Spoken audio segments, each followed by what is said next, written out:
এমন পর্যায়ে চলে গেছি, মুসলমানের আদর্শ নাই, মুসলমানের ভালোবাসা নাই।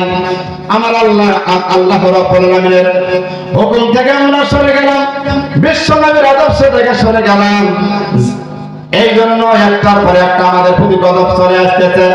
আপনারা সমাজের মধ্যে লক্ষ্য করবেন, দেখবেন এই বৃষ্টি না হওয়ার কারণে প্রত্যেকটা পরিবার, প্রত্যেকটা মানুষ, প্রত্যেকটা রাস্তাঘাট দেখবেন কেমন ধরে রাস্তাঘাট তো আমার মতো হয়ে গেছে।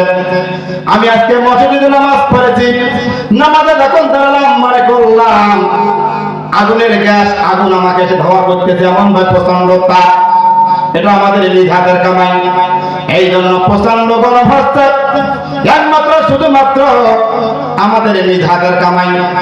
সম্মানিত বন্ধুগণ আমার, আমাদেরকে অবশ্যই পরিহার করতে, ইমানদার হতে হবে এবং পুরোপুরি মুসলমান হয়ে আমাদেরকে সেই অন্ধকার কবরে চলে যাইতে হবে। সম্মানিত বন্ধুগণ আমার, আসুন প্রত্যেকটা মানুষকে আমার আল্লাহ রাব্বুল আলামিন কোরআন কারীম আমাদের বুঝে সুঝে আমল করার তৌফিক দান করুন। সম্মানিত মায়েরা আমার, আমি আপনাদের জন্য পরিবারের একজন